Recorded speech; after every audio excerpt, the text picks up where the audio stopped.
Masuki acara inti saja, yaitu pemaparan materi oleh para narasumber kita yang akan dipandu oleh Dr. Ferdian selaku moderator.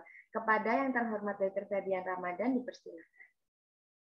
Ya, terima kasih Dr. Novia. Assalamualaikum warahmatullahi wabarakatuh. Selamat malam saya ucapkan kepada Profesor, Dokter, guru-guru sejawat, perawat, dan seluruh peserta yang hadir pada acara ngobras bersama Rumah Sakit Terapung Satria Airlangga ke-54. Nah, sudah 1 tahun lebih Rumah Sakit Terapung konsisten mengadakan acara setiap minggunya dengan narasumber-narasumber yang istimewa. Sudah banyak juga pulau-pulau yang dijelajahi dan juga masyarakat yang sudah dilayani Rumah Sakit Terapung Satria Airlangga. Nah, untuk ngobras hari ini juga cukup spesial karena dari bidang mata kali ini mengangkat topik glaukoma, yang kita tahu bahwa 6 hingga 12 Maret itu ada World Glaucoma Week, di mana tahun 2022 mengusung tema The World is Bright, Save Your Sight, di mana diharapkan dari WGW 2022 itu akan meningkatkan awareness dari masyarakat mengenai glaukoma. Dan juga pada acara hari ini kita bekerja sama dengan mitra kita yaitu perawat yang kebetulan pada 17 Maret 2022 juga melaksanakan Hari Perawat Nasional. Nah, pada tahun ini perawat mengambil tema perawat bersama rakyat menuju bangsa sehat dan bebas COVID-19. Kita harapkan juga pada tahun ini mudah-mudahan pandemi segera berakhir dan kita selalu diberikan kesehatan dalam pandemi ini agar kita tetap optimal dalam melayani masyarakat. Nah, semoga serangkaian dari acara RSTKA ini terus terlaksana sehingga kita akan dapat mengupdate ilmu dengan baik, kemudian kita dapat sharing masalah-masalah dan mencari solusi untuk masalah yang terjadi di daerah. Tidak lupa pada hari ini ada door prize untuk 2 penanya di masing-masing sesi, yaitu 250.000. Kemudian terima kasih juga saya ucapkan kepada sponsor, yaitu PT Mulia Husada dan juga Cendo. Nah, untuk sebelum kita memulai dari acara hari ini, kita akan adakan pemutaran video dulu. Ada video untuk terkait World Glaucoma Week tahun 2022. Silahkan dari panitia.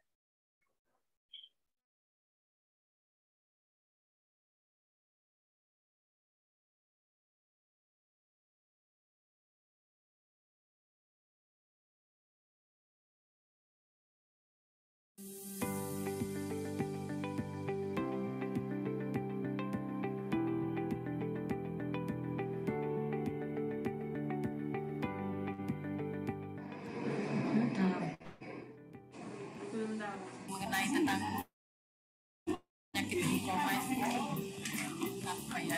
penyakit yang diabetes lari ke saraf mata. Yang saya tahu mengenai glaukoma itu kalau nggak salah ya itu jatuhnya bayangan itu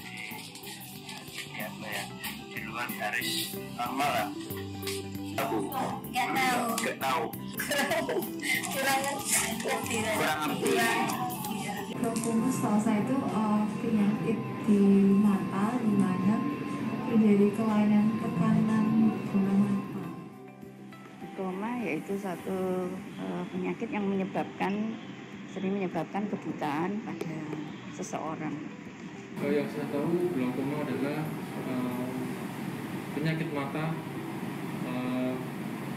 yang biasanya disebut pencuri penglihatan.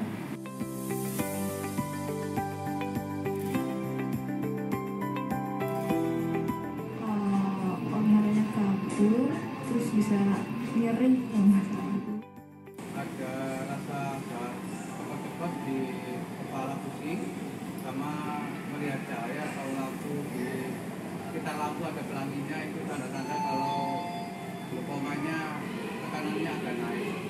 Gejalanya yang dirasakan adalah mata cekok-cekok. Kami itu awal sering lihat papan tulis, terus mata itu jadi rabun. Kirain aku ternyata enggak. Gejala dari glaukoma, dari mata merah, dari pandangan kabur, nyeri, ada nyeri pada mata. Biasanya nyeri otot itu, kemudian pandangan matanya itu kabur atau sangat sulit melihat.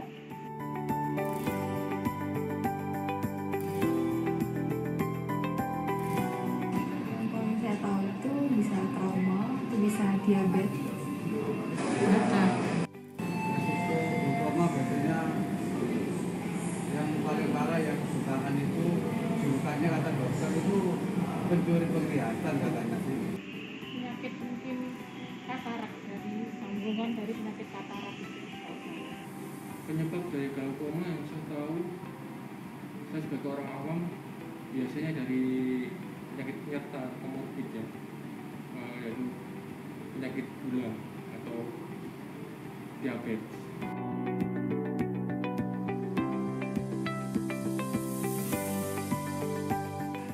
Jaminan Bu, dokternya kontrol 1 bulan sekali. Biasanya dokter menganjurkan untuk setiap bulan sekali kontrol agar bisa diketahui tekanannya, kalau sudah naik di terapi dengan obat. Operasi.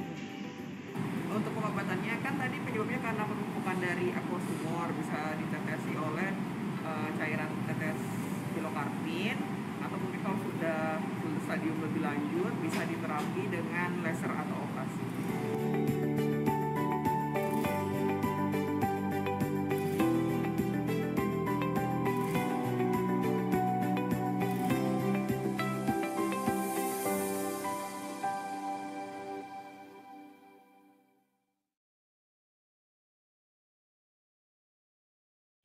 Ya, demikian video dari persembahan dari Ilmu Kesehatan Mata Fakultas Kedokteran Universitas Airlangga dan Rumah Sakit Dr. Sutomo, yang juga memaparkan pada kita bahwa awareness dari glaukoma itu sudah semakin baik di masyarakat sebagai penyakit penyebab utama dari unavoidable blindness dan juga penyakit kedua tertinggi untuk penyebab kebutaan.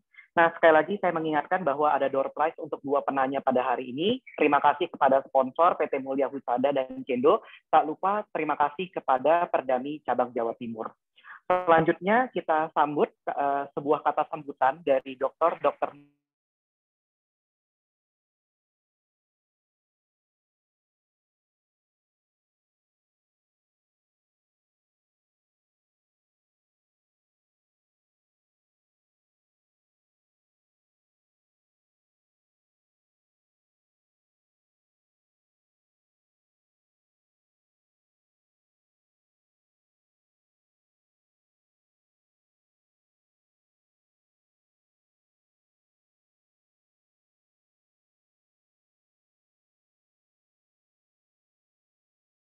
mohon maaf sekali lagi, selanjutnya adalah kata sambutan dari Dr. Nurwasi, spesialis mata konsultan, selaku Ketua Divisi Glaukoma dari Universitas Airlangga, Fakultas Kedokteran Universitas Airlangga, dan juga selaku perwakilan dari RSTKA dan juga Ikatan Alumni Fakultas Kedokteran Universitas Airlangga. Kepada Dr. Nurwasi, saya persilahkan.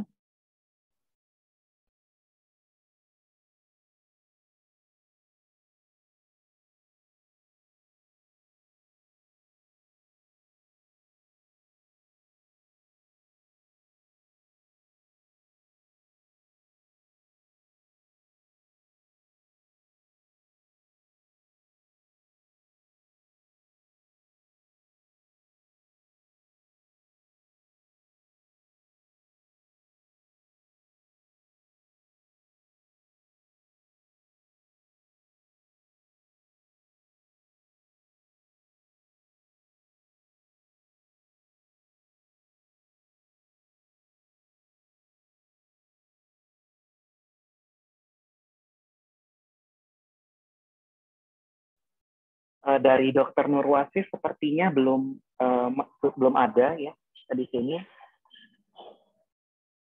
Kita lanjut ke materi pertama saja. Sebelumnya nanti Dr. Nurwasi akan kita undang kembali untuk kata sambutannya. Kita masuk ke materi pertama mengenai steroid induced glaukoma. Kepada panitia silakan untuk kurikulum vitae-nya.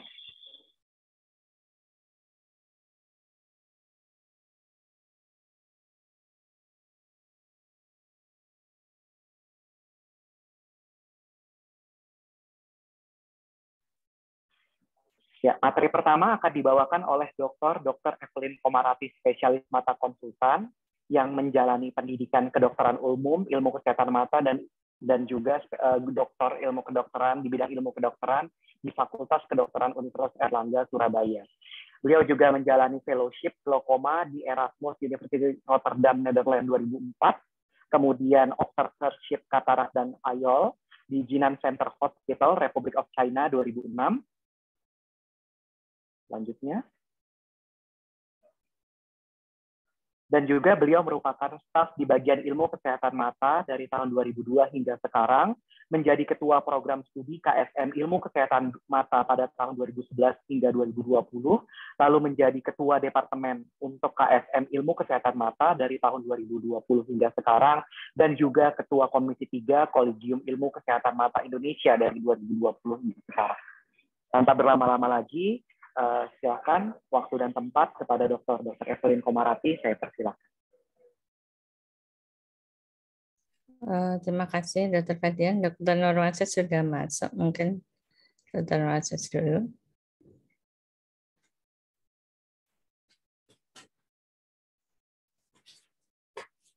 Suara saya terdengar, Dr. Ferdian? Ya, dokter, terdengar baik, dokter. Ya. Dr. Nurwasis apa memberi sambutan dulu? Bagaimana? Boleh, dokter. Untuk Dr. Nurwasis, apakah sudah bisa bergabung dengan kita di Zoom?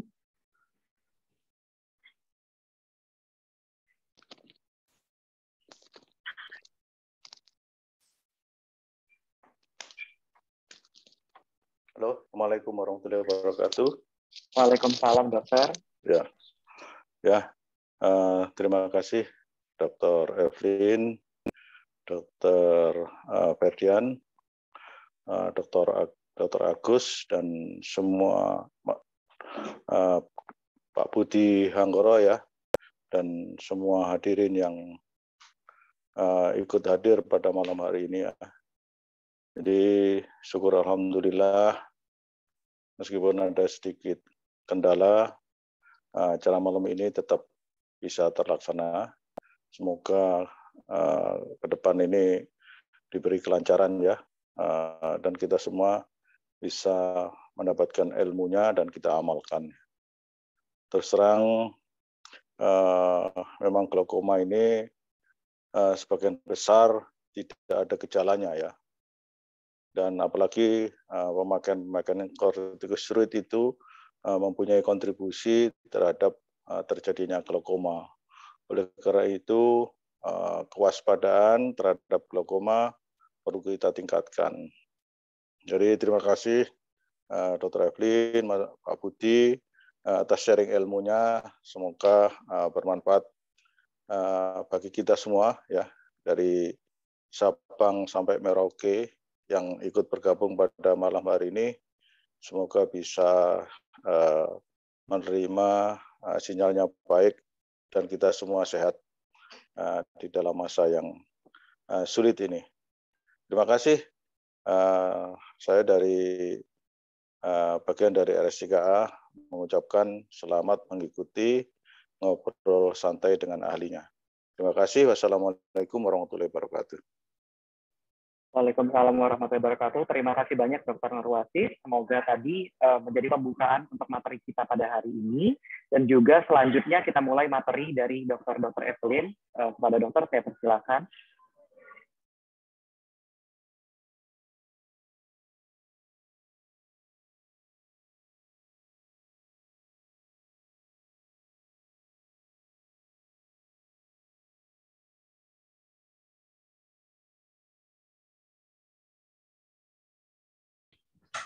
Suara saya terdengar, Dr. Ferdian?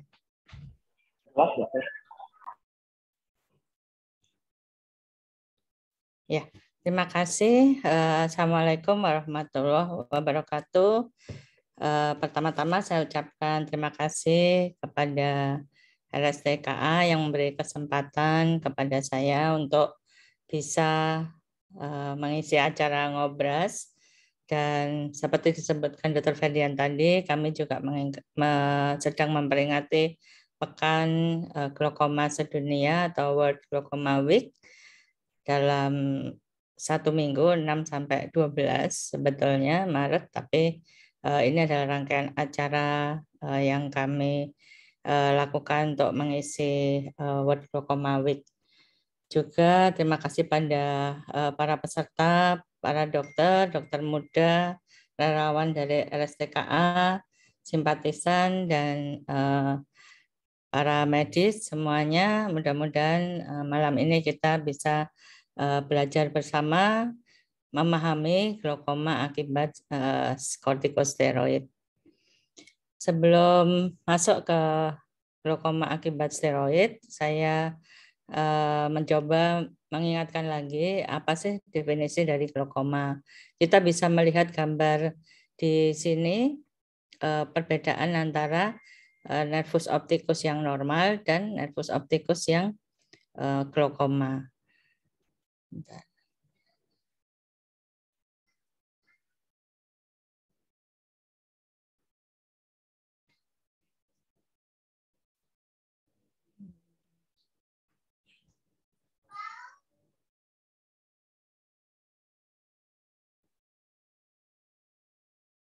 Sebentar, saya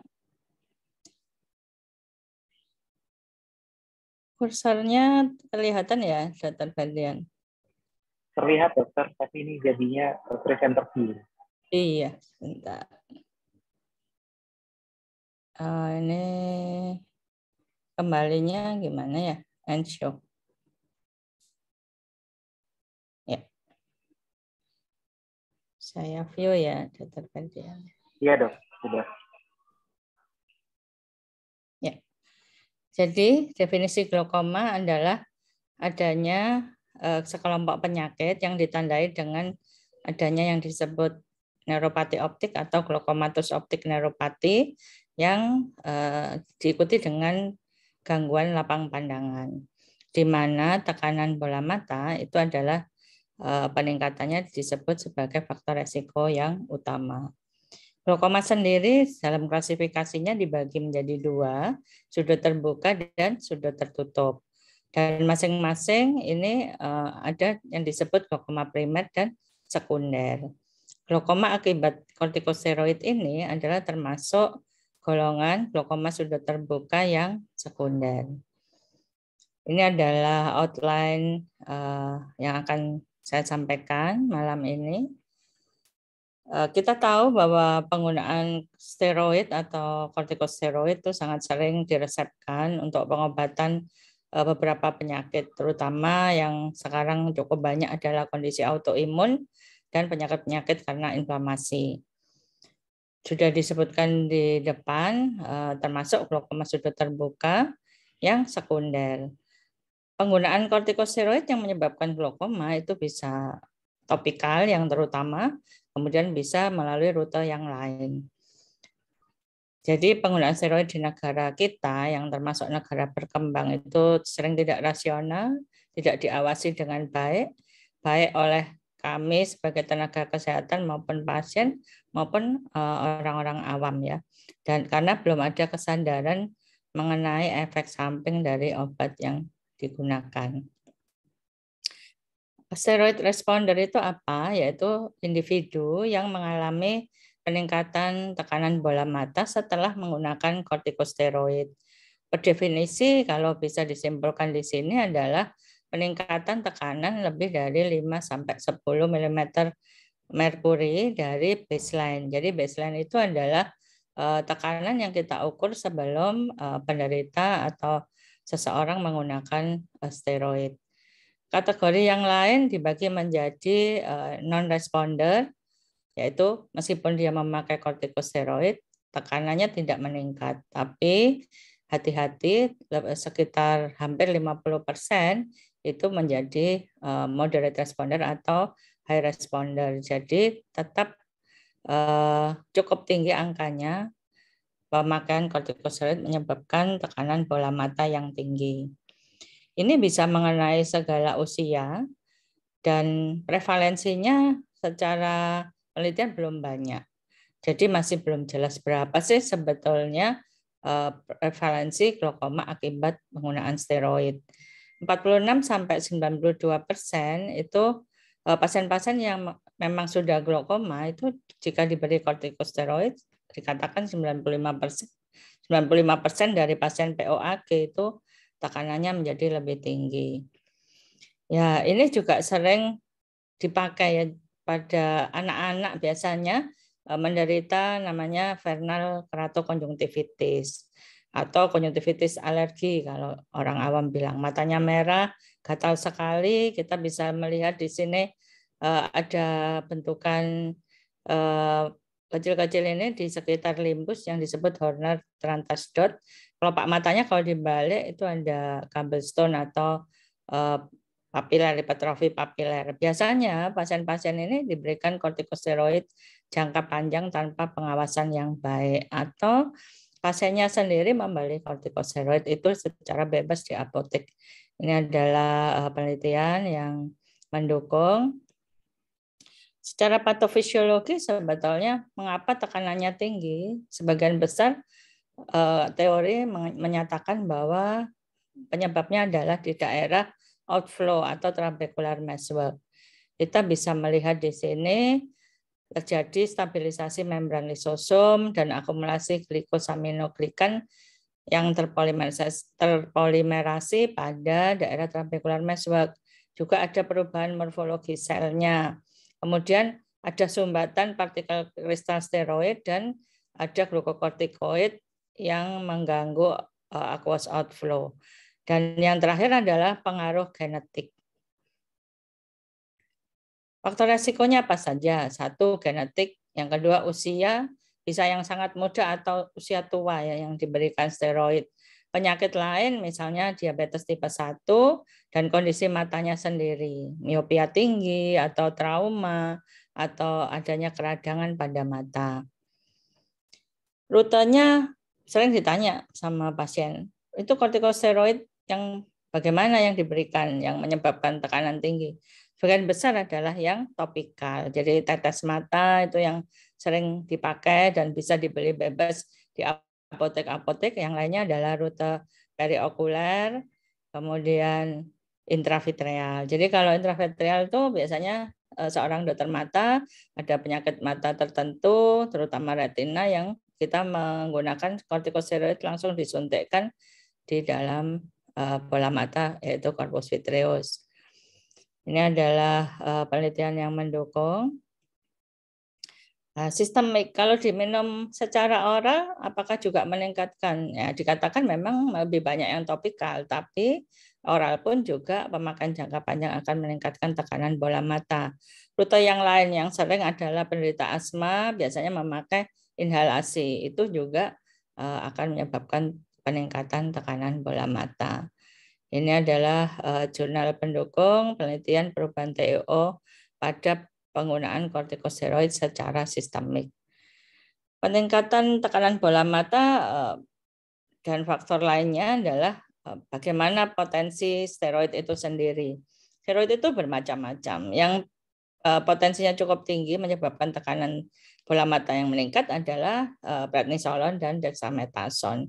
Pemakaian dexamethasone ini cukup banyak ya, beli di pasaran di apotek ya. Jadi kemudian dosis. Jadi dosis semakin tinggi otomatis akan semakin menyebabkan efek samping peningkatan tekanan bola mata dan durasi. Jadi semakin lama juga kemungkinan potensi untuk meningkat lebih tinggi. Biasanya pada minggu-minggu pertama pemberian kortikosteroid. Gambaran klinisnya bagaimana? Sama dengan glaukoma sudut terbuka primer atau glaukoma kronis ya. Jadi bisa mengenai bayi, remaja maupun dewasa. Jika bayi, gejalanya sama dengan glaukoma kongenital. Ada gejala trias, yaitu matanya berair, blefarospasme, jadi biasanya takut dengan sinar. Kalau remaja biasanya sama dengan juvenile open angle glaukoma. Dan dewasa atau usia tua juga sama dengan glaukoma sudut terbuka atau glaukoma kronis. Sehingga biasanya orangnya juga tidak tahu. Jadi ini yang disebut glaukoma pencuri penglihatan karena tidak ada gejala sama sekali. Nanti datang biasanya pada keadaan yang sudah advance ya. Temuan yang lain, steroid ini sebenarnya bukan hanya menyebabkan glaukoma, juga menyebabkan penyakit mata yang lain. Biasanya kelainan pada kornea, korneanya lebih tebal, bisa terjadi ulkus atau katarak subkapsuler posterior. Jadi biasanya diikuti dengan katarak. Ini adalah diagnosa bandingnya, glaukoma sudah terbuka. Jadi ini yang primer, yang di atas, dan glaukoma sekunder karena inflamasi di bawah ya, glaukoma uveitic atau glaukomatous secretic crisis. Monitoringnya bagaimana? Jadi pasien harus diberitahu bahwa obat ini bisa menimbulkan efek samping, tekanan bola mata yang tinggi dan memiliki resiko menjadi glaukoma dan akan menjadi kebutaan apabila tidak dikontrol dengan baik. Pertama, pada saat pasien menggunakan obat steroid, maka kita harus mengukur tekanannya yang disebut baseline dari tekanan bola mata. Berapa tekanan pada saat dia menggunakan. Setelah itu, 2 minggu setelah memakai steroid, kita mengukur lagi tekanan bola matanya. Setelah itu setiap 4-6 minggu selama 2-3 bulan. Pada pemberian kortikosteroid yang tertentu seperti injeksi intravitreal itu lebih cepat. Jadi 30 menit diukur, sebelum pemberian diukur, 30 menit diukur, 1 minggu, kemudian setiap 2 minggu sampai 1 bulan, dan setiap bulan sampai 6 bulan. Manajemennya bagaimana? Pertama adalah obat kortikosteroidnya dihentikan. Itu adalah manajemen atau tata laksana yang harus kita kerjakan pertama kali. Setelah itu peningkatan tekanan bola matanya itu kita bisa mengukur. Kalau misalnya masih tinggi, biasanya kita membutuhkan obat anti glaukoma, laser, dan sampai pembedahan. Ini manajemen yang lain adalah kalau dihentikan kadang penyakitnya memang butuh steroid, maka kita bisa melakukan substitusi atau mengganti kortikosteroid jenis yang lain yang efek sampingnya lebih rendah, atau diturunkan dosisnya, atau mengganti lagi ke non-steroid, obat-obat non-steroid antiinflamasi drug atau obat-obatan NSAID. Semua glaukoma sebenarnya sama. Stepnya mengobati adalah obat dulu, medikamentosa. Jika tidak berhasil, maka kita lakukan laser, dan tidak berhasil lagi kita melakukan operasi, bisa trabekulektomi atau glaukoma drainase device. Dan ini ada beberapa terapi baru untuk glaukoma. Ini ilustrasi kasus disampaikan di World Glaucoma Week kemarin yang diselenggarakan oleh Seminat. Jadi genetik itu memang ada faktor resiko untuk penggunaan steroid ini. Jadi ini adalah 3 pasien, case 1, case 2, dan case 3. Ini adalah satu keluarga. Jadi pasien pertama ini matanya merah dan gatal, dibeli di apotek, obat yang mengandung dexamethasone dipakai 1,5 tahun. Nah, kemudian ayahnya juga usianya 66 tahun, ada gangguan yang tidak enak, mungkin sindrom mata kering, diberikan obat oleh anaknya ini, dipakai selama 1 tahun.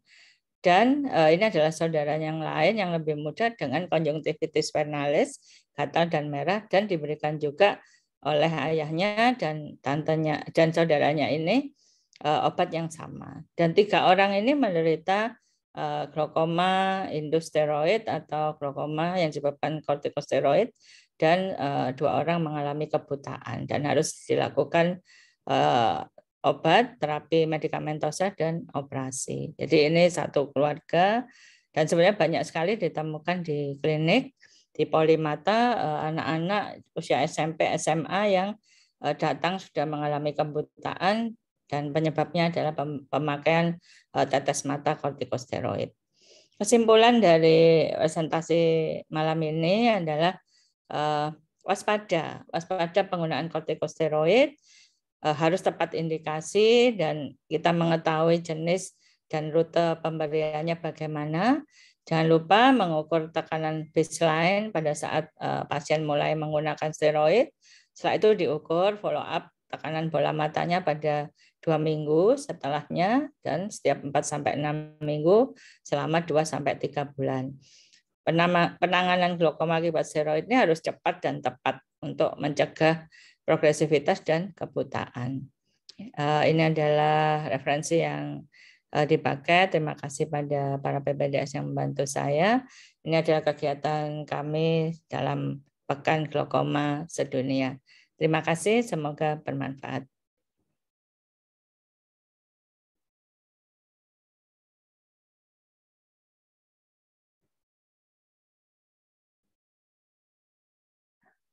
Terima kasih banyak kepada Dr. Evelyn atas materinya yang sangat menarik sekali mengenai steroid-induced glaukoma, di mana kita ketahui bahwa obat-obatan steroid itu sangat banyak digunakan dalam berbagai indikasi dan juga banyak yang dijual bebas. Bahkan kadang banyak orang yang menggunakan sendiri tetes mata yang sebenarnya ada kandungan dari steroidnya. Malah bukan mengobati, malah penyakitnya bertambah parah. Oke, topik kedua kita cukup menarik juga, sekarang dari asuhan keperawatan mengenai glaukoma. Pada panitia dapat di-share mengenai kurikulum vitae pembicara kedua kita.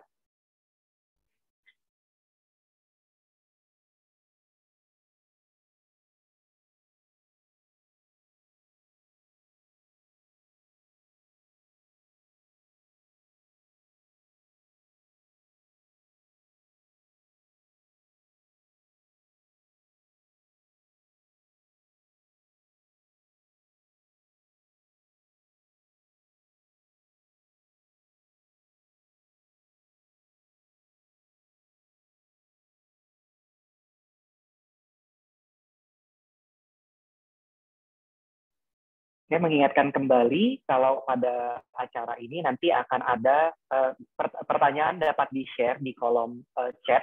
Nanti akan kami pilih pertanyaan yang terbaik. Pertanyaannya bebas ke materi yang mana saja. Nanti akan kita pilih penanya terbaik dan akan mendapatkan door prize pada acara hari ini. Oke, kita lanjut ke topik kita yang kedua, akan dibawakan oleh Bapak Anggoro Budi Laksono, AMD Keperawatan, yang lahir di Jombang 11 Juli 1972, kemudian pendidikan formal dari Sidoarjo, kemudian dari keperawatan di Surabaya pada tahun 2004 lulus, kemudian untuk pengalaman organisasi CPNI, Komisariat RSUD Dr. Sutomo Surabaya, dan juga anggota IKPAN. Untuk pelatihan, sudah menjalani pelatihan emulsifikasi di Rumah Sakit Undaan Surabaya pada tahun 2010, dan hands-on Orbis Flying Eye Hospital pada Maret 2012. Kemudian,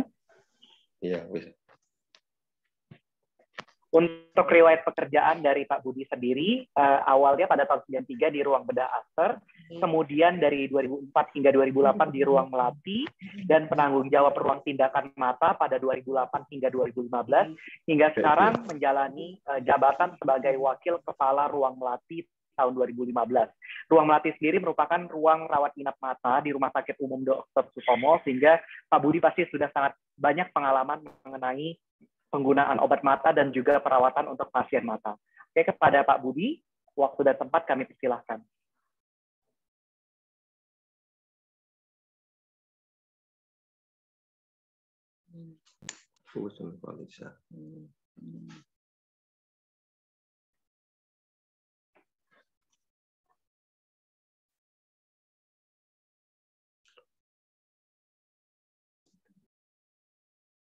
Assalamualaikum warahmatullahi wabarakatuh. Bisa dibantu, Dokter, untuk share slide-nya? Waalaikumsalam, Pak. Ini suaranya sudah terdengar ya, Pak? Sudah jelas. Baik, Dokter.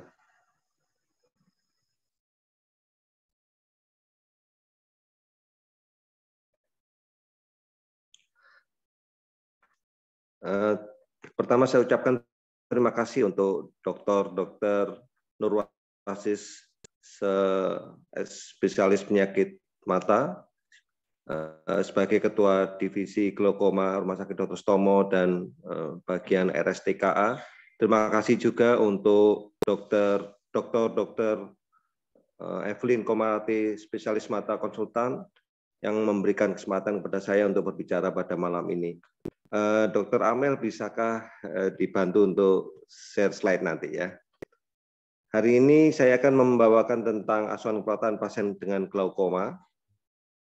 Karena waktu yang sangat pendek dan beberapa kendala, kita akan berbicara sangat cepat ya.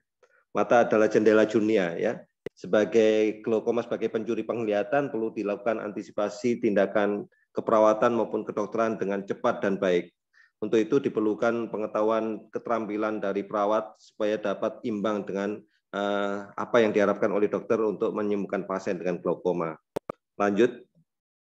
Tentu saja dengan era pandemi yang sangat sulit ini, kita harus menjaga protokol kesehatan saat melakukan asuhan perawatan. Definisi glaukoma sudah disampaikan oleh Dr. Evelyn Komarati sangat cukup. Jadi kita langsung ke slide berikutnya. Nah, ini adalah sirkulasi aqueous humor bagi teman-teman sejawat perawat yang belum memahami. Kita lihat di badan siliaris itu mengeluarkan cairan aqueous humor yang kemudian keluar di ruangan bilik mata belakang di antara iris dan lensa, kemudian masuk ke bilik mata depan melalui pupil, kemudian masuk ke sudut bilik mata depan dan masuk ke trabecular meshwork untuk dilakukan proses absorpsi pada vena episclera. Lanjut. Dinamika keseimbangan tekanan intraokuler terbentuk antara proses produksi dengan absorpsi yang sudah kami sebutkan. Nah, ketika terjadi sumbatan dalam proses absorpsi, maka menimbulkan kerusakan nervus opticus sedemikian rupa, sehingga Bapak Ibu bisa melihat akibat yang bisa dilihat pada tampilan ini. Nah, pada normal vision itu tampak penglihatan orang normal seperti di atas.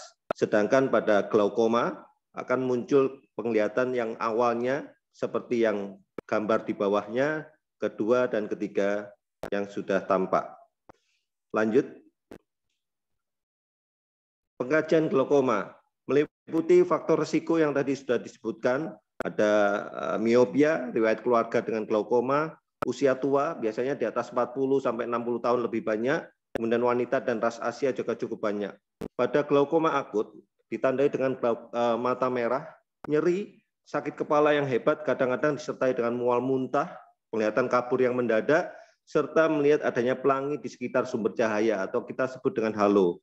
Sedangkan pada glaukoma kronis, gejala ini tidak disadari. Ya, lambat laun pandangan akan kabur. Makanya sebaiknya berdasarkan pengalaman kami melihat di lapangan, Bapak Ibu sebaiknya melakukan pemeriksaan secara mandiri di rumah. Sesekali Bapak Ibu melakukan menutup mata satu, kemudian melihat fungsi mata yang satu. Itu bergantian, karena pasien yang datang, beliau tidak menyadari bahwa mata yang satunya tidak sengaja ditutup, baru tahu bahwa matanya sudah tidak berfungsi. Nah, ini terjadi pada glaukoma yang kronis. Lanjut. Nah, ada riwayat trauma, riwayat penggunaan kacamata, dan di sini penggunaan kacamatanya berulang, tetapi tidak ada perbaikan penglihatan. Jadi kita bisa curigai ini adalah suatu glaukoma.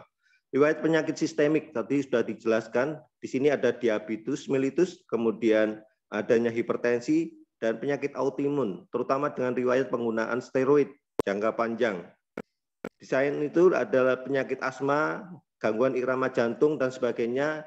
Ini nanti kita kaji dalam rangka upaya untuk antisipasi reaksi-reaksi terhadap penggunaan obat-obatan glaukoma berikutnya. Riwayat pengobatan tetes mata mandiri, biasanya masyarakat kalau mata merah datang ke apotek beli obat mandiri dan oleh apoteknya dikasih obat yang ternyata di dalamnya mengandung steroid. Riwayat penyakit glaukoma pada keluarga ini juga menjadi faktor risiko. Baik, berikutnya. Pemeriksaan yang dilakukan adalah meliputi pemeriksaan visus. Di sini akan terjadi penurunan visus, penyempitan lapang pandang, pemeriksaan tekanan intraokuler bisa normal atau malah naik tergantung tipe glaukomanya. Kemudian dilakukan pemeriksaan bilik mata depan untuk menentukan apakah glaukoma tipe sudut tertutup maupun terbuka. Kemudian dilakukan funduskopi. Ini dilakukan untuk memeriksa kondisi nervus opticus yang kemudian jika sudah diketahui, dokter akan menilai apakah dilanjutkan dengan pemeriksaan penunjang yang berikutnya, baik itu OCT maupun Humphrey dan sebagainya. Lanjut. Penata laksanaan, di sini ada dua garis besar. Yang pertama adalah pengobatan dan yang kedua adalah operasi. Dari pengobatan ini ada tiga bagian, yaitu adanya pengobatan sistemik, yaitu acetazolamid dan sediaan-sediaan hiperosmotik, kemudian diberikan sediaan yang kedua adalah topikal, yaitu tetes mata baik menggunakan pilokarpin untuk mengambil efek miosis pada glaukoma sudut tertutup, kemudian beta blocker, itu timolol, ini juga perlu kewaspadaan kita, nanti kita akan berbicara di sesi di belakang. Kemudian yang ketiga ada diberikan analgetik dan antiemetik jika diperlukan karena nyeri yang sangat hebat disertai dengan mual muntah. Berikutnya adalah terapi operatif. Di sini ada terapi laser, iridektomi perifer, trabekulektomi, trabekulotomi maupun siklokrio. Lanjut. Diagnosis perawatan, ada nyeri berhubungan dengan peningkatan tekanan intraokuler dan Bapak Ibu bisa membaca diagnosis perawatan berikutnya. Hari ini kita akan berbicara pada diagnosis utama yaitu nyeri pada pasien dengan glaukoma. Lanjut. Baiklah, untuk intervensi keperawatan pada nyeri, tujuan dari asuhan keperawatan ini adalah dilakukan intervensi selama 3 jam, tingkat nyeri menurun. Dengan kriteria hasil, kemampuan menuntaskan aktivitas meningkat, tekanan intraokuler menurun, skala nyeri 0, kemampuan menggunakan teknik non-farmakologis meningkat. Asuhan keperawatan yang kita pakai pendekatannya dengan SDKI, SLKI, dan SIKI. Lanjut. Intervensinya meliputi 4 garis besar yaitu monitoring, tindakan mandiri perawat, edukasi, dan tindakan kolaboratif. Di antaranya adalah memonitor TIO dan karakteristik nyeri, kemudian memberikan posisi tidur setengah duduk. Hal ini untuk mengurangi nyeri dengan mengurangi gaya gravitasi, kemudian melakukan teknik non-farmakologis membantu pasien mengurangi nyeri dengan teknik nafas dalam, maupun hipnotis 3 jari seperti yang diajarkan Prof. Budiana Keliat. Kontrol lingkungan, mengurangi kebisingan. Jangan sampai pada saat pasien mengalami nyeri karena glaukoma, kemudian banyak bersenda gurau di sekitar pasien. Ya. Mengurangi pembesuk juga bisa mengurangi untuk stimulasi lingkungan. Berikutnya dilakukan edukasi menjelaskan tentang penyebab nyeri dan menjelaskan strategi untuk mengurangi nyeri. Selanjutnya dilakukan kolaborasi pemberian obat penurunan TIO, baik topikal, sistemik, maupun obat-obatan tindakan operatif. Lanjut. Perawatan pasien dengan pemberian karbonik anhidrase. Yang dimaksud di sini adalah kelompok asetasolamid. Asetasolamid termasuk dari kelompok obat yang mempunyai efek diuresis. Nah, karena mempunyai efek diuresis tentu dia akan diikuti dengan pembuangan kalium dengan segala akibatnya. Biasanya disertai dengan gejala kesemutan, kram, gangguan irama jantung yang bisa berakibat kematian. Untuk itu, dokter biasanya menyertakan tambahan obat KSR, yaitu kalium slow release, atau produk kalium yang lain. Nah, pada pemberian obat dengan asetasolamid ini diperlukan monitoring tekanan intraokuler, tanda vital maupun produksi urin. Lanjut. Berikutnya adalah pemberian gliserin oral. Produk ini merupakan larutan hiperosmotik, tetapi masuk melalui jalur diminum, melalui pencernaan makanan. Nah, cairan ini akan masuk ke ekstravaskuler, kemudian menarik cairan maksud saya, dia menarik cairan ekstravaskuler ke dalam intravaskuler dengan segala akibatnya, sehingga menurunkan tekanan intraokuler, menaikkan cardiac output, heart rate meningkat, tensi meningkat, tentu saja akan diikuti dengan produksi urin yang meningkat. Hal ini diperlukan monitoring. Hati-hati pada penggunaan pada pasien dengan gangguan fungsi ginjal, gangguan elektrolit, maupun pasien dengan riwayat diabetes. Rasanya sangat manis dan ada getirnya, ya, sehingga pada pasien glaukoma dengan keluhan yang mual, muntah, rasa ini sangat mengganggu sekali. Maka untuk mengurangi rasa ini, Bapak Ibu bisa mencampur sama banyak jumlahnya dengan larutan yang bersifat rasanya asam, misalnya lemon atau nutrisari bisa dicampurkan. Jumlah pencampurannya adalah sama banyak. Seandainya pasiennya mendapatkan 50 ml, maka pencampurannya juga sama 50 ml. Dosis yang disarankan adalah 1 sampai 1,5 ml per kilogram berat badan, dan tentunya ini tergantung oleh dokter ya, karena ini advis dokter. Berikutnya dilakukan monitoring tekanan intraokuler pasca gliserin, yaitu pada 15 menit pertama, 30 menit kemudian, 45 menit kemudian, dan 1 jam berikutnya. Hasilnya dilaporkan kepada dokter. Sebaiknya dilakukan di rumah sakit karena harus memiliki fasilitas monitoring yang memadai dan tenaga pelaksana yang sudah terlatih. Lanjut. Selanjutnya adalah pemberian larutan hipertonik hiperosmotik. Yang kedua adalah manitol.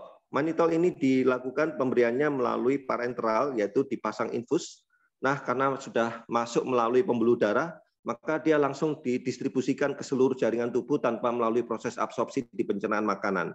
Maka efeknya jauh lebih cepat dibandingkan gliserin. Untuk itu, monitoring intake output sangat perlu dilakukan dan perlu dipasang kateter.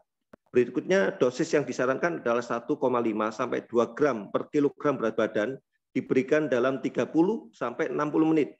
Diberikan dalam waktu yang sangat cepat. Pemeriksaan laboratorium renal fungsi tes meliputi bun serum kreatinin maupun elektrolit dan konsul penyakit dalam maupun kardiologi diperlukan untuk mengetahui indikasi maupun kontraindikasi pemberian pada pasien dengan larutan mannitol.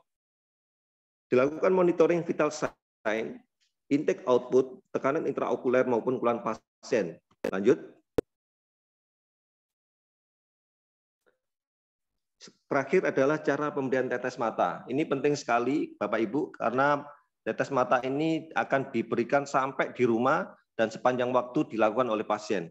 Yang pertama, pastikan posisi pasien dengan posisi yang nyaman. Bisa duduk, bisa dengan berbaring ya. Tapi yang paling nyaman dengan berbaring karena dengan berbaring obat tidak akan tumpah lebih banyak dibandingkan dengan posisi duduk. Berikutnya dilakukan cuci tangan baik sebelum maupun sesudah tindakan. Jangan lupa kenakan masker karena di era pandemi ini kita bisa tertular kalau tidak memakai masker.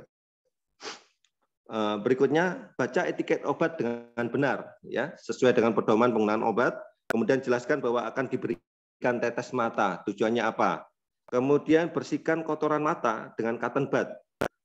Tutup saluran air mata menggunakan jari yang lain yaitu di antara tulang hidung dan tulang pipi. Bapak Ibu bisa lihat di sisi ini. Di antara tulang hidung dan tulang pipi, kita tekan di sini. Di sini ada saluran ductus nasolacrimal yang menghubungkan antara mata, hidung, dan tenggorokan.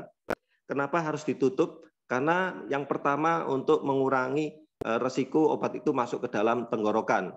Ketika dia masuk ke tenggorokan, maka yang pertama dosisnya berkurang, yang kedua akan masuk ke sistem sistemik ya, sehingga terserap oleh sistemik, efek samping sistemik pun akan lebih muncul di sana. Kemudian buka kelopak mata dengan jari yang lain seperti ini, sehingga fornix atau kantong mata yang terbentuk di antara palpebra bawah dengan bola mata akan memungkinkan kita memberikan tetes mata dengan baik dan mudah. Selanjutnya kita teteskan satu tetes dengan memberikan jarak antara penetes dengan kantung tersebut. Pasien diminta untuk melirik ke arah dahi supaya kantung tersebut bisa terbentuk lebih luas. Lanjut. Setelah diteteskan, jari yang menutup pada ductus nasolacrimal tidak usah langsung dibuka dulu, kita tunggu antara 1 sampai 2 menit untuk memungkinkan obat untuk terabsorpsi dengan baik. Pasien langsung terpejam, tidak boleh terkedip. Kenapa demikian? Karena setiap kita berkedip, kita memompa air mata sehingga tetes mata akan terbilas. Kita tunggu 1 menit, berikutnya sisa air mata yang ada di luar bola mata, kita bersihkan dengan tisu jika perlu, kemudian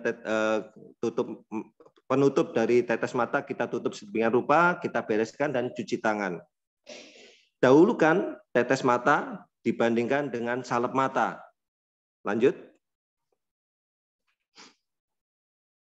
Nah, Bapak Ibu, apabila ada tetes mata lebih dari 1, maka sebaiknya Bapak Ibu memberikan interval waktu antara 5 sampai 10 menit. Apa saja yang perlu diperhatikan? Yang pertama, hindari kontaminasi untuk tetes mata. Tutup tetes mata yang berulir, letakkan di tempat bersih pada posisi horizontal. Ya, tidak tertelungkup ya, karena nanti yang bagian yang akan menutup akan terkontaminasi. Sedangkan untuk kemasan yang mini dose sebaiknya tetap dipegang supaya ujungnya tidak terkontaminasi.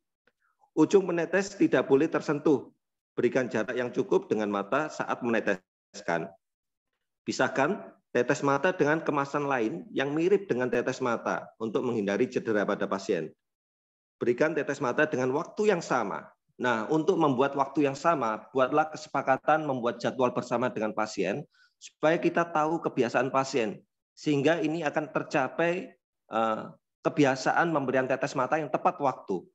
Bapak Ibu pasti memahami di farmakologi bahwa setiap obat mempunyai waktu paruh yang ingin dicapai sebagai dosis terapeutik yang bisa menyembuhkan pasien. Sehingga ketika tepat waktu, ketika misalnya tiap 12 jam sekali, jam 7 pagi, ketika akan mulai aktivitas, dan jam 7 malam ketika akan sholat isya diberikan, maka pasien akan terbiasa dengan itu, akan lebih mudah diberikan daripada dibuat jadwal yang tidak biasanya dilakukan sesuai dengan kesempatan yang diterima oleh pasien.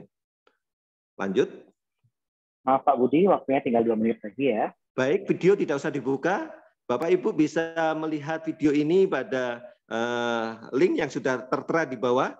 Ya, silakan. Atau jika tidak bisa dibuka melalui browser, Bapak Ibu bisa mencari di YouTube dengan alamat Aprilita Puji. Ini adalah inovasi dari rekan kami di Ruang Melati untuk memberikan edukasi pemberian tetes mata yang bisa dilihat oleh awam dimanapun berada. Karena sekarang teknologi sudah cukup canggih, bahkan orang-orang desa juga bisa membuka dengan mudah. Lanjut. Lanjut, tidak usah buka. Terima kasih. Mudah-mudahan presentasi yang sederhana ini bisa memberikan informasi yang cukup untuk para sejawat. Assalamualaikum warahmatullahi wabarakatuh. Waalaikumsalam warahmatullahi wabarakatuh, Pak Budi. Menarik sekali untuk materinya. Kita juga mendapatkan sudut pandang yang lain mengenai pengobatan glaukoma dari aspek keperawatan, mulai dari intervensi nyeri pada pasien, kemudian juga bagaimana untuk menggunakan obat-obat glaukoma yang sistemik ya, yang kita minum, dan juga bagaimana yang paling penting cara pemberian obat tetes mata, karena pemberian obat tetes mata pada glaukoma itu sangat penting untuk menjaga agar tidak terjadi progresivitas dari penyakit glaukoma. Ya, sekarang sudah sangat banyak pertanyaan. Ini akan saya bagi menjadi beberapa termin dan juga ada beberapa pertanyaan yang sama mungkin nanti akan saya coba gabungkan. Yang pertama, pertanyaan untuk pembicara pertama kita, Dr. Evelyn. Ini ada pertanyaan dari Amirul Musrini. Apakah steroid dapat dijual bebas tanpa resep dan bagaimana aturan pengendaliannya? Hal ini sama dengan pertanyaan dari Ibu Sri Suhartati dari GRI lantai 6. Apakah ada info pada kemasan yang menyatakan ini ada steroidnya? Seperti itu, dokter. Gimana, dokter? Ya, terima kasih pertanyaannya. Berarti sudah mulai aware ya. Jadi sebetulnya kalau di negara yang tidak berkembang, negara maju, itu tidak dijual bebas. Tapi di negara kita masih ada yang dijual bebas tanpa resep. Jadi setiap kita membeli obat atau mau menggunakan obat, itu tolong dilihat komposisi obatnya. Jadi selalu pasti ada. Jadi di situ akan tertera golongan kortikosteroid. Kalau memang itu obat itu mengandung kortikosteroid, dilihat golongan kortikosteroidnya apa. Seperti tadi sudah dijelaskan, yang paling potensi tinggi untuk meningkatnya tekanan bola mata adalah golongan dexamethasone atau prednisolone. Dan yang lebih kecil efek sampingnya adalah chlorometholone. Jadi dibaca dan setelah itu sekali lagi follow up. Sebelum kita menggunakan, kita ukur tekanan bola mata, dan setelah menggunakan di follow up tekanan bola matanya setelah penggunaan 2 minggu, kemudian 4-6 minggu, selama 2-3 bulan. Tapi kalau ada faktor resiko, setelah penggunaan 1 minggu kita harus follow up tekanan bola matanya. Saya kira itu, Dr. Fadia. Terima kasih. Ya, baik sekali ya, dokter. Harus dibaca untuk kemasannya ya. Kadang kalau kita beli makanan aja, kita baca ada MSG atau enggak, apalagi obat ya, dokter, ya harus dibaca. Oke, dokter, ini juga ada pertanyaan yang masih sama, dok. Dari Ibu Tri Handayani dari PPJT. Untuk penggunaan obat-obat tetes mata, kadang-kadang kan suka dibeli bebas. Itu apakah perlu konsul dengan dokter mata? Dan juga karena kita tidak tahu, tiba-tiba tanpa gejala ya, keseringan untuk glaukoma karena steroid. Batasannya biasa kalau menggunakan obat seperti ini berapa lama ya, dokter? Iya. Memang sebaiknya apabila menggunakan obat kortikosteroid harus berkonsultasi dengan dokter karena perlu follow up tadi. Jadi nggak mungkin kita melakukan pemeriksaan tekanan bola mata tanpa pendampingan dari seorang dokter. Jadi selalu berkonsultasi, kecuali obat yang tidak menggunakan kortikosteroid. Makanya dilihat dulu labelnya. Terima kasih Putri. Ini Putri memang dulu juga di ruang melati ya, jadi sering membantu kami mendampingi dalam perawatan pasien. Tapi yang nggak ada tulisannya itu juga banyak. Hati-hati dalam penggunaan jamu ya. Jadi jamu-jamu itu juga mengandung kortikosteroid dan tidak tertulis ya. Jadi kadang tidak tertulis di kemasannya.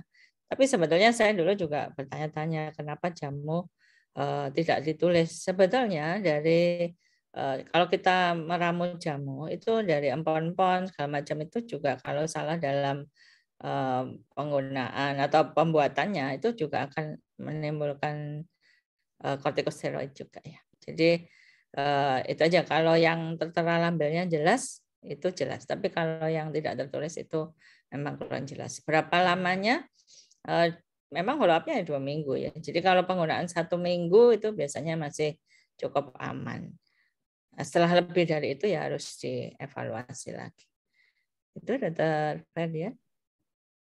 Ya, menarik sekali ya dokter. Di jamu juga kadang-kadang banyak konten steroid seperti jamu-jamu, terutama untuk jamu nyeri. Saya dengar untuk meredakan nyeri kadang ditambahkan steroid. Hal itu juga dapat berefek pada matanya. Sekarang kita beralih ke pertanyaan untuk Pak Budi Hanggoro. Ini ada pertanyaan sangat menarik dari Bapak Bambang Priyono. Untuk pengalaman Pak Budi, bagaimana cara psikoterapi pada pasien glaukoma di ruangan? Apalagi pasiennya itu sudah sangat jelek penglihatannya atau sudah buta. Biasa bagaimana cara Pak Budi menenangkan pasiennya?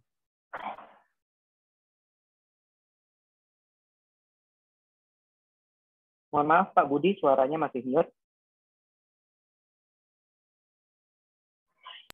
Ya, kebetulan jika di ruangan saya sangat suka untuk berdekat-dekatan dengan pasien gitu ya, berlama-lama dengan pasien. Nah, di sini kita mengenali dulu biografi pasien ini bagaimana sih gitu ya, umurnya, kemudian pendidikannya, pekerjaannya, kemudian latar belakang sosialnya. Nah, dari situlah kita akan bisa masuk ke mana kita akan memberikan support pada pasien. Ya, jadi setiap individu mempunyai pendekatan yang berbeda sekali. Dan itu merupakan seni. Jadi setiap satu dengan yang lainnya akan berbeda. Maka pendekatannya pun berbeda. Sehingga Bapak Ibu bisa melakukan ini dengan cara berlatih yang sering. Dengan sering berlatih kita akan mengetahui karakteristik individu ini bagaimana. Yang sering ini, yang unik adalah gini ya. Beberapa pasien terakhir yang saya dekati ini menangis setelah kita membimbing hanya sekedar mengingatkan sholat. Karena dengan sholat dia bisa lebih dekat dengan Tuhan dan keinginannya lebih mudah terkontrol. Saya kira itu Pak yang bisa dilakukan. Jadi intinya setiap individu mempunyai karakteristik yang berbeda. Untuk pendekatannya harus menggunakan pendekatan-pendekatan mengenal data-data pasien, biografinya, pekerjaan, dan sebagainya. Dan itu perlu latihan. Terima kasih. Baik sekali jawabannya ya Pak Budi ya. Pendekatannya multifaktor dan juga jangan lupa ingat Tuhan ya Pak. Apalagi ini udah mau bulan Ramadan. Oke. Ya. Oke Pak Budi. Selanjutnya kita kembali ke Dr. Evelyn lagi untuk pertanyaannya. Ini dari Majalengka. Ini sedikit beralih dari steroid dokter. Ini karena jauh dari Majalengka. Apakah apa biasanya mengakibatkan penyebab kekambuhan glaukoma pasca operasi? Kadang-kadang setelah dilakukan operasi tetap masih ada glaukomanya, masih tinggi. Dan juga bagaimana biasanya dokter mendiagnosis atau meningkatkan diagnosis pada pasien glaukoma? Pemeriksaan penunjang apa saja yang diperlukan? Seperti itu dokter. Iya. Terima kasih dari Majalengka jauh ya. Sebenarnya tujuan dari World Glaucoma Week sendiri adalah meningkatkan kewaspadaan ya. Makanya kami mengadakan ini, mudah-mudahan para tenaga kesehatan juga membantu meningkatkan kewaspadaan terhadap glaukoma. Jadi kalau operasi tergantung operasinya apa. Glaukoma sendiri itu penyebabnya memang satu adalah mekanik, itu dari tekanan bola matanya. operasi glaukoma itu biasanya kita mengontrol tekanan bola matanya. Sudah operasi tekanannya bagus tapi kok masih progresif karena ada teori yang kedua. Teori kedua adalah teori ischemic, di mana dia pengaruhnya dari sistem vaskulernya. Jadi kita tadi Pak Budi udah bilang tuh harus holistik. Kita harus lihat pasien itu secara keseluruhan. Jadi dia kalau sistem vaskulernya masih jelek, misalnya kolesterolnya tinggi atau usia yang sudah tua, maka dia akan tetap progresif. Jadi harus dikontrol dua-duanya. Itu jawaban kalau operasi itu memang sebetulnya sudah berhasil mengontrol. Tapi ada juga operasi, misalnya trabekulektomi, kita membuat saluran, itu ada resiko buntu. Itu juga karena pada proses penyembuhan luka itu bisa terjadi sikatrik ya. Nah, kalau terjadi sikatrik maka akan terjadi pembuntuan dari saluran yang kita buat. Nah, itu harus dievaluasi. Kalau perlu memang harus dilakukan operasi lagi. Jadi itu, dan ada lagi yang fisiologis, orang itu semakin tua itu. Bahwa kita semakin tua maka akan ada kerusakan neurofibrillar atau syarat-syarat saraf akson-akson yang menuju ke saraf optik. Pertanyaan kedua tadi apa Dr. Ferdian? Bagaimana biasanya dokter meningkatkan diagnosis, mempertajam diagnosis dari glaukoma? Ya, jadi kalau dulu itu kebanyakan datang sudah dalam keadaan lanjut. Tadi kita lihat video itu saya memang membuat supaya kita tahu ternyata masih banyak pasien yang belum mengerti apa itu glaukoma. Bahkan pasien yang datang di polimata rutin dia menderita glaukoma juga nggak ngerti gitu. Jadi mungkin pendekatan kita terhadap pasien itu yang sangat kurang ya. Terus sekarang sudah ada pemeriksaan penunjang yang canggih untuk early deteksi. Jadi deteksi dini. Kalau ada, tadi saya baca ada yang tanya tentang ganglion sel juga ya Dr. Ferdian dengan OCT. Jadi dengan OCT itu kita bisa melihat dari tingkat sel. Kalau sudah ada kerusakan di selnya yang dulu tidak bisa dilihat dengan kasat mata, itu kita sudah bisa mendeteksi glaukoma secara dini. Dan yang lain tadi didefinisikan anatomi dari neuropati optik itu dengan OCT. Pemeriksaan penunjang yang lain adalah fungsi dari lapang pandang itu adalah dengan Humphrey dan semuanya bisa di cover BPJS. Jadi itu untuk deteksi dini semuanya bisa diberikan pada pasien dan di cover oleh BPJS. Saya kira itu Dr. Ferdian. Kalau yang standar pemeriksaan ya tajam penglihatan untuk glaukoma, kemudian gonioskopi untuk lihat sudut bilik mata depannya. Kemudian fundoskopi untuk melihat segmen posteriornya. Nah, penunjang yang baru adalah OCT dan Humphrey field analyzer. Itu Dr. Ya, terima kasih dokter untuk jawabannya. Jadi sangat banyak ya modalitas diagnosis kita. Bukan hanya dari tekanan saja, kita juga bisa periksa saraf matanya, lapang pandangannya dan sebagainya, dan semuanya ada di Dr. Sutomo. Mungkin yang mau konsultasi, silakan, kita sangat terbuka di Polimata Rumah Sakit Dr. Sutomo. Sekaligus kita ajarkan bagaimana awareness terhadap glaukoma. Selanjutnya kita kembali untuk pertanyaannya untuk Pak Budi. Ini ada pertanyaan dari Ibu Rambu Peti Jiara dari Kupang NTT ini Pak. Pak Budi sudah terkenal sampai NTT. Pertanyaannya, ada nggak Pak menurut Bapak hubungan antara glaukoma dengan penggunaan kacamata? Jika misalnya kacamata itu salah satu penyebab dari glaukoma, maka bagaimana cara Bapak mengedukasi orang-orang yang harus menggunakan kacamata untuk kabut jauh atau kabut dekat? Terima kasih.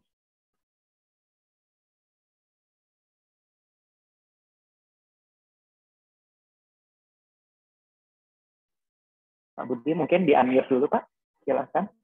Mute Mas Budi. Ya, terima kasih.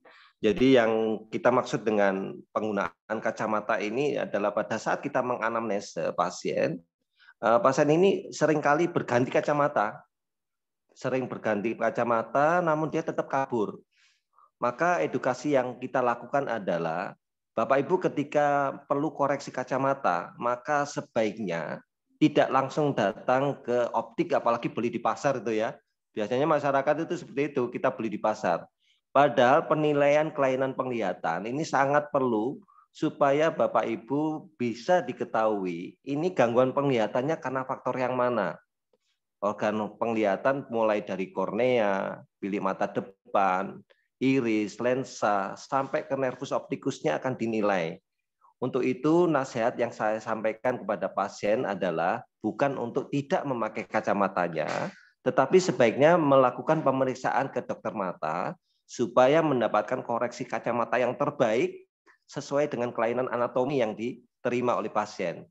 Sedangkan resiko yang dimaksud dengan high myopia atau miopia pada glaukoma, tentu ini nanti akan berhubungan dengan sistem anatomi fisiologi, terutama tentang sirkulasi aqueous humor sedemikian rupa. Saya kira itu Dr. Ferdian. Terima kasih dari Nusa Tenggara, banyak teman-teman saya di sana. Salam untuk yang ada di Nusa Tenggara yang sudah pernah ketemu dengan saya di ruang Melati. Demikian Dr. Ferdian. Ya, terima kasih jawabannya Pak Budi. Oke, kita lanjut untuk pertanyaan ketiga untuk Dr. Evelyn. Ini ada pertanyaan dari Ibu Wirastuti Handayani dari NEC. Ini mengenai katarak dan glaukoma. Ini topiknya juga menarik sampai sekarang ya dokter ya, di materi bidang glaukoma juga katarak dan glaukoma itu selalu menarik. Kalau ada katarak dan glaukoma, itu tindakannya bagaimana dokter? Katarak dulu atau glaukomanya dulu? Seperti itu. Ya, makasih Bu Yani. Jadi glaukoma sendiri dan itu adalah penyakit degeneratif. Katarak juga penyakit degeneratif. Biasanya memang bersamaan ya. Jadi kalau ada glaukoma juga ada katarak. Kalau tekanan itu terkontrol, maka kita bisa melakukan operasi katarak. Tapi tergantung jenis glaukomanya juga ya. Jadi makanya sudutnya itu harus jelas tertutup atau terbuka. Pada glaukoma sudut tertutup dengan pengambilan katarak itu justru akan memperbaiki outflow karena sudutnya menjadi lebih lebar setelah kataraknya diambil. Tapi kalau tekanannya masih tinggi, maka kita tidak bisa langsung melakukan operasi katarak. Dia harus diturunkan dulu tekanannya. Karena akan terjadi komplikasi kalau kita memaksa tekanan masih tinggi dilakukan operasi katarak. Dan sekarang kita menggunakan operasi combine ya. Jadi operasi katarak dan glaukoma bersamaan pada kasus-kasus tertentu. Kira itu Dr. Ferdian. Terima kasih. Ya, seperti itu. Jadi jawabannya sangat baik sekali ya. Karena katarak dan glaukoma sama-sama penyakit degeneratif di beberapa kasus. Jadi itu saling lomba-lombaan ini. Kadang kita kataraknya dulu, kadang glaukoma dulu. Jadi harus konsultasi ke kita untuk menentukan bagaimana penata laksana yang terbaik. Ya. Kemudian ini ada pertanyaan yang menarik untuk Pak Budi lagi. Ini pertanyaan ketiga untuk masing-masing pembicara. Ini dari Ibu Meselan ya. Bagaimana penanganan pasien glaukoma yang terpapar COVID? Nah, kita sedang COVID dan ini topiknya mengenai COVID. Ada bedanya nggak Pak penanganan pada pasien, khususnya glaukoma, pada pasien yang COVID dengan non-COVID? Bagaimana itu Pak di ruangan?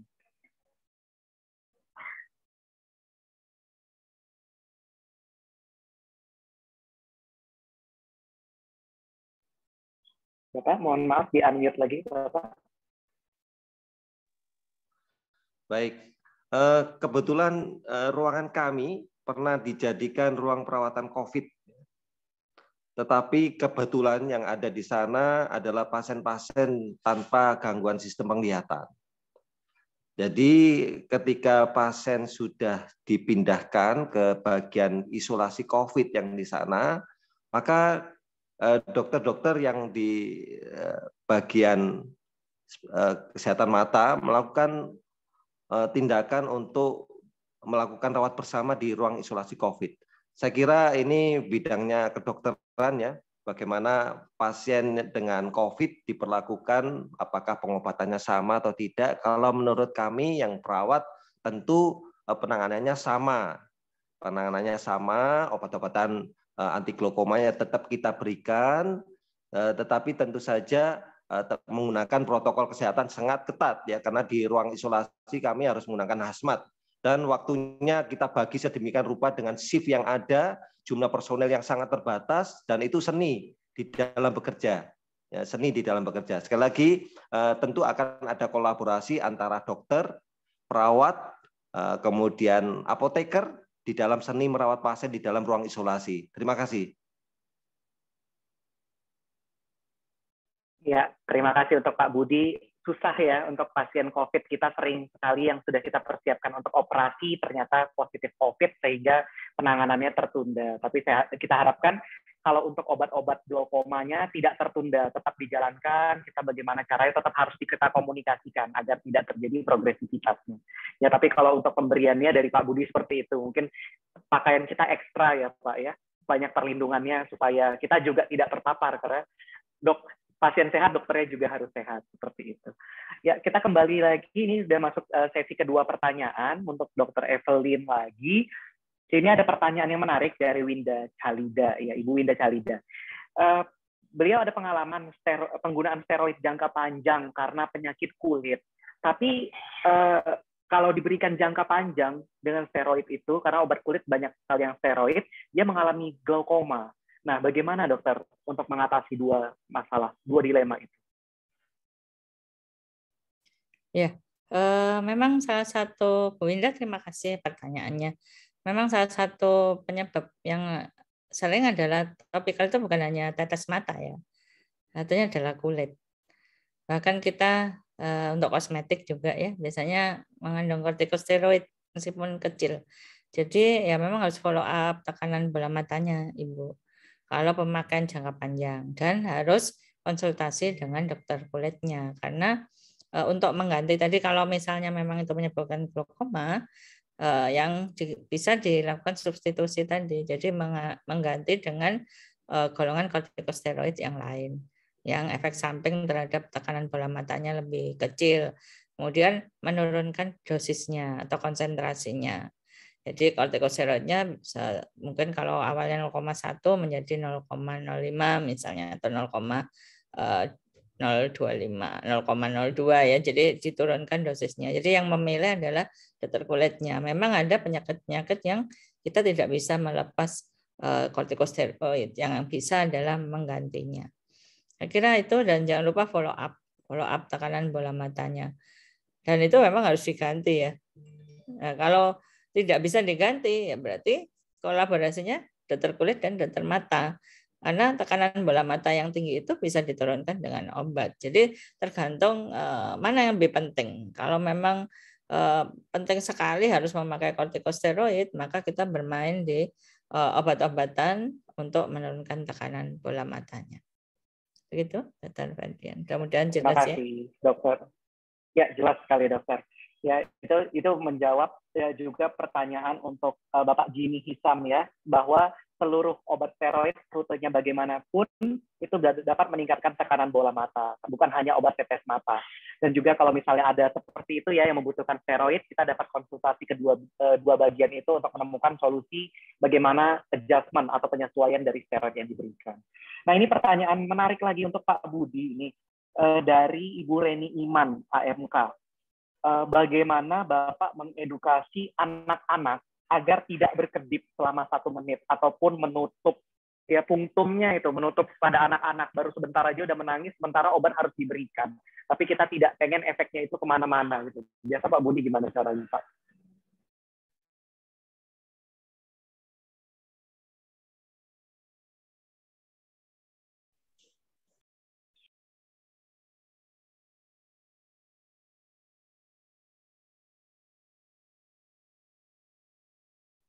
Pak Budi belum unmute, masih mute. Ya, di pertanyaan yang sangat baik. Pertanyaan ini sering ditanyakan oleh ibu-ibu yang putri-putranya anak-anak kemudian perlu mendapatkan obat tetes mata.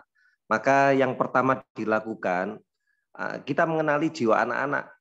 Kita perlu memberikan anak-anak ini pendekatan sesuai dengan waktu tumbuh kembang mereka.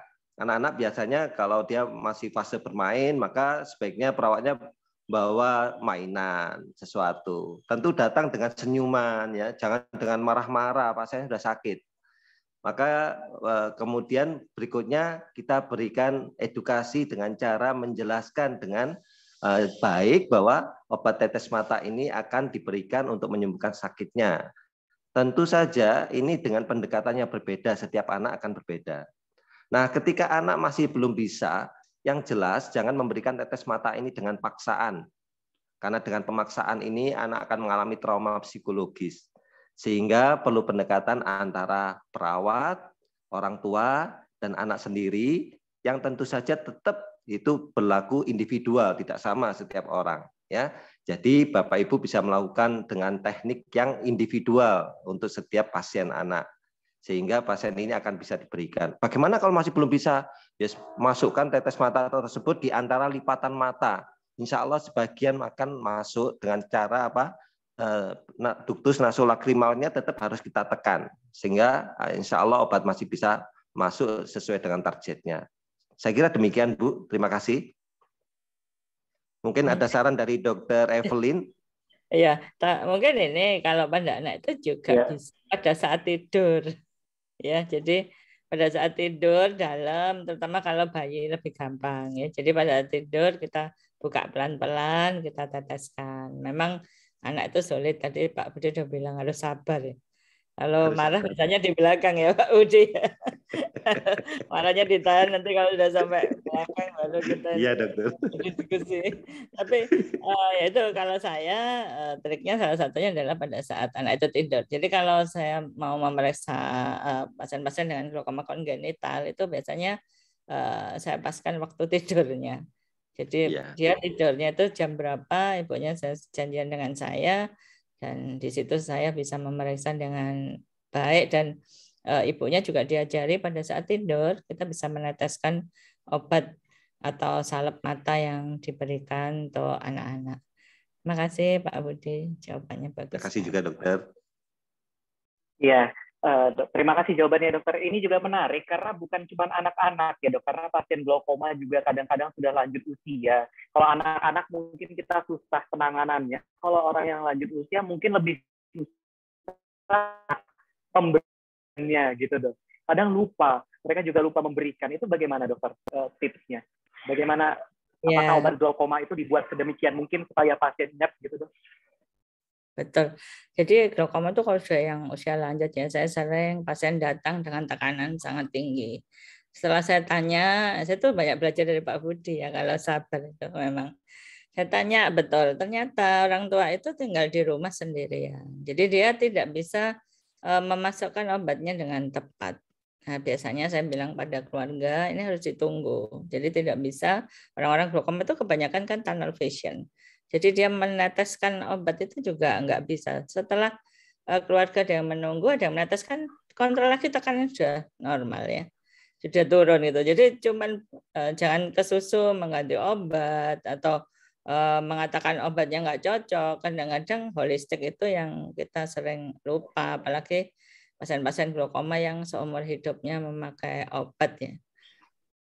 Itu sih Dr. Ferdian dari saya. Mungkin Pak Budi ada trik lagi untuk, dan itu pasti harus dicatat ya. Kalau pasien-pasien saya selalu saya minta untuk punya buku kecil untuk mencatat seluruh progres baik itu tekanan bola mata, itu yang penting dicatat.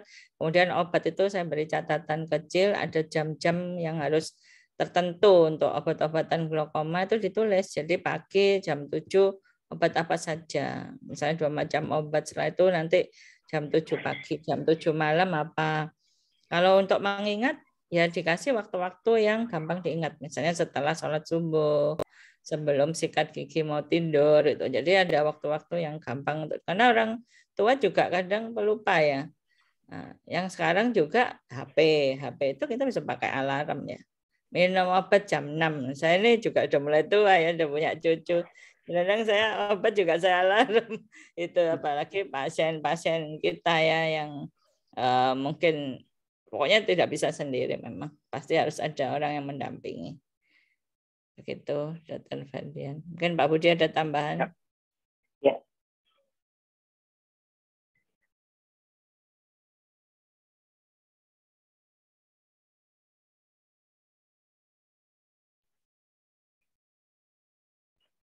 Bapak Budi, mohon maaf, Bapak ini masih mute lagi. Ya, di dalam aplikasi yang sudah disediakan oleh rekan kami Mbak Aprilita, di situ juga sudah kami sertakan bagaimana triknya. Jadi bisa kita tambahkan dengan kita membuat tabel sedemikian rupa, kemudian kita tuliskan obat-obatan, misalnya ada 3 tetes mata, kita kasih tambah kode 1, 2, 3, dan seterusnya. Kemudian jamnya kita buat di dalam tabel tersebut, termasuk jadwal pemberiannya. Dan itu akan sangat membantu. Saya ada pasien di, kebetulan bukan glaukoma ini ya dokter, pasien dengan ulkus kornea di Mojokerto. Ketika pasien dengan ulkus kornea tentu obatnya sangat banyak, tetes matanya ada lebih dari 2 itu ya, ada 4 ditambah dengan salep mata, dan pasiennya saya buatkan tabel sedemikian rupa dan itu sangat membantu. Saya kira itu yang bisa dilakukan kita dengan membuat tabel. Tadi seperti yang disarankan oleh Dr. Evelyn juga, kita sesuaikan dengan kebiasaan pasien supaya pasien ini tetap rutin sesuai dengan rutinitasnya. Dia ingat ketika subuh malu sholat subuh atau maghribnya gitu, kita bisa sesuaikan. Saya kira itu Dr. Ferdian. Terima kasih. Terima kasih Pak Budi atas tambahannya. Dan ini pertanyaan terakhir, sebetulnya pertanyaannya banyak sekali. Ini ada 40-an kita dapat. Jadi ini pertanyaan penutup dari Dr. Toto Agustianto menanyakan untuk Dr. Evelyn. Jika sudah terjadi steroid-induced glaukoma, tapi belum terlalu lama penggunaan obat tetes steroidnya, apakah pasiennya itu bisa recovery menjadi normal lagi, sehingga obat glaukomanya bisa dihentikan? Bagaimana? Ya, terima kasih Dokter Toto. Dokter ini kelas saya, guru saya juga ya.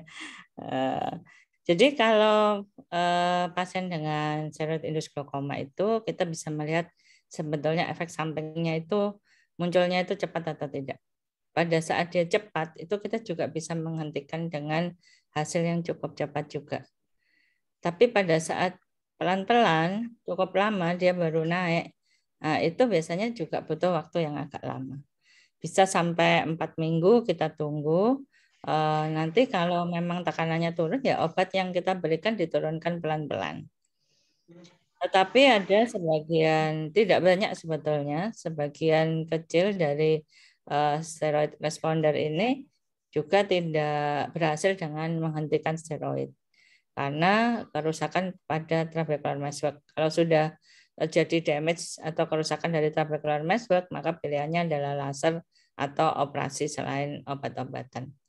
Itu Dr. Fadia, terima kasih Dr. Toto. Ya, terima kasih atas jawabannya dokter. Sekarang kita sebelum mengumumkan pemenang, kita mau sedikit share mengenai poster glaukoma. Silahkan panitia bisa di-share mengenai poster glaukoma untuk acara World Glaucoma Week kita pada tahun ini. Sebelum kita umumkan pemenangnya, kita rekap dulu datanya.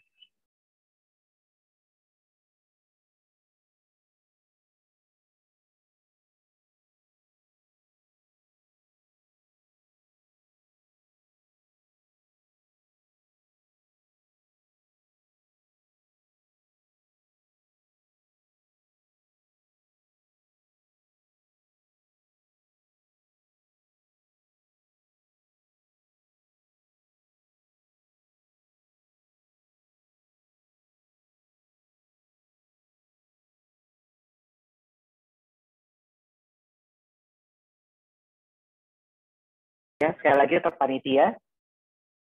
Ya, ini adalah poster yang kita tampilkan untuk edukasi dari World Glaucoma Week pada tahun ini.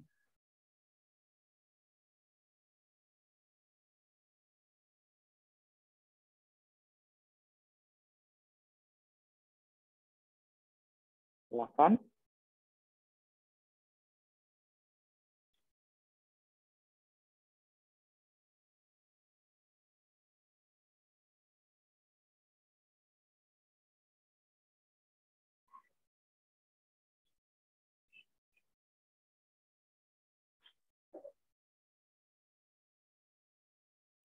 Ya, itu adalah poster kita yang kita ambil dari dari bagian kita pada hari ini. Saya mengucapkan terima kasih sebesar-besarnya kepada seluruh peserta yang sudah meluangkan waktunya malam ini untuk kita berdiskusi, dan juga sekarang waktunya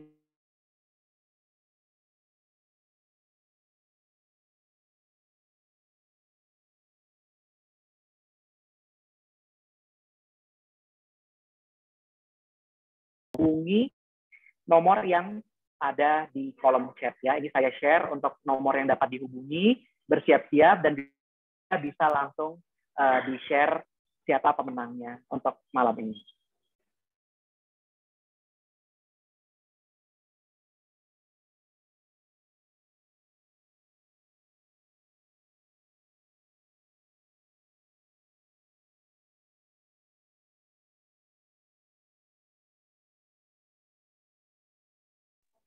Dan untuk pemenang kita untuk malam hari ini ada Bapak Bambang Priyono, kemudian Ibu Reni Iman, kemudian Bapak Muhammad Anzas dari Majalengka, dan juga Dr. Toto. Untuk keempat pemenang, selamat dan terima kasih sudah mengikuti acara kita hari ini dan dapat menghubungi nomor yang sudah saya share di kolom chat ini ya. Boleh saya copy lagi, boleh disimpan, nanti langsung dihubungi. Untuk boleh langsung dijapri saja untuk pemenangnya, nanti akan kita share untuk hadiahnya. Oke, terima kasih banyak untuk acara malam hari ini. Terima kasih kepada dua pembicara kita yang luar biasa, Dr. Evelyn Komarati dan juga Pak Budi Hanggoro. Semoga serangkaian acara yang kita share dari Rumah Sakit Terapung Satya Airlangga ini dapat membawa kebaikan untuk kita semua dan juga membawa ilmu-ilmu yang baru dapat kita terapkan di tempat kerja masing-masing. Saya, Ferdian Ramadan, dan juga kedua materi, mohon maaf apabila ada kekurangan hari ini. Terima kasih banyak. Assalamualaikum warahmatullahi wabarakatuh. Acara kami kembalikan ke panitia.